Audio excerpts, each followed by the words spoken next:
Tu as peut-être déjà vu ce pavillon. Sais-tu ce qu'il représente, quand et comment il est hissé? Réponse tout de suite dans Les couleurs du large avec ce premier épisode, Pavillon Alpha, la bannière qui protège l'invisible. Le pavillon Alpha, il est partagé entre deux mondes. D'un côté, le blanc, pur et plein, comme une voile au soleil. Et de l'autre, bleu, taillé en pointe, comme une flèche plongeant vers les abysses. Tu commences à comprendre. Attention, sous ces airs simples et basiques, ce petit bout de tissu est un géant de la communication maritime.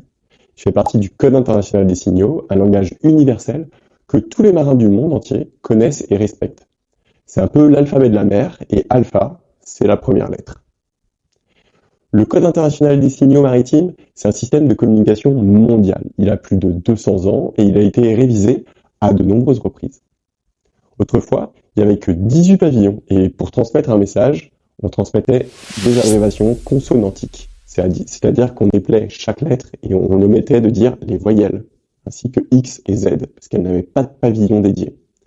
Donc, par exemple, BBRD pour bâbord. Ça permettait de délivrer plus de 70 000 messages différents, mais c'était long et complexe de hisser les mots, même en abrégé, les uns à la suite des autres pour arriver au message final. Au fil des décennies, le code a été donc simplifié. Géré par l'OMI, l'Organisation maritime internationale, il est aujourd'hui composé de 26 pavillons carrés, représentant chacune une lettre de l'alphabet. Plus besoin d'épeler. Seuls ou combinés, ils forment une phrase, permettant ainsi d'envoyer rapidement un message précis dont la signification est définie dans le code et connue de tous. Un pavillon peut suffire pour comprendre les intentions d'un navire ou sa situation. Il existe aussi 10 flammes, correspondant au chiffre de 0 à 9, permettant de quantifier son propos quand c'est nécessaire. Par exemple, pour exprimer son cap en degrés magnétiques. Alors cet alpha, que veut-il dire? J'ai un scaphandrier en plongée. Tenez-vous à distance et avancez lentement.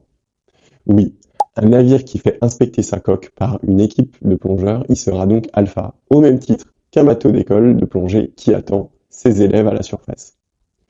Ce pavillon, il est donc également bien connu des plaisanciers et des vacanciers, car fréquemment présent sur l'eau dans les stations balnéaires, les ports de plaisance et à proximité des plages.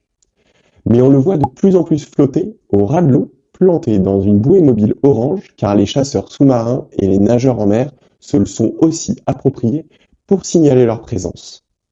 Très bonne chose. Attention, combiné avec d'autres pavillons, alpha change de signification.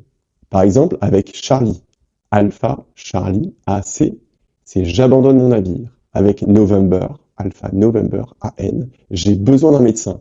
Ou encore avec Mike et Delta, MAD, je suis à heure du port le plus proche, donc d'heure, et bien sûr à compléter avec une flamme numérique, tu l'auras compris. Le code permet à deux navires de communiquer sur leurs intentions ou leur situation, même en cas de panne de leur système radio. Aussi, tous les pavillons sont corrélés à un signal sonore, utile notamment la nuit ou par temps brumeux. Le signal sonore alpha est un son court suivi d'un son long. Un grand merci d'avoir largué les amarres avec moi pour cette plongée dans l'univers du pavillon alpha, la bannière qui protège l'invisible. Cet épisode a été préparé avec Mathéo, un camarade ingénieur naval et vexillologue. C'est comme ça qu'on appelle celles et ceux qui étudient les drapeaux et les pavillons. J'espère que tu as apprécié ce voyage et que tu as appris plein de choses. N'hésite pas à mettre un petit pouce et à t'abonner. En attendant notre prochaine aventure, reste curieux, reste passionné et surtout n'oublie pas, la mer a toujours une histoire incroyable à raconter. À très vite dans les couleurs du large. Ciao l'équipage.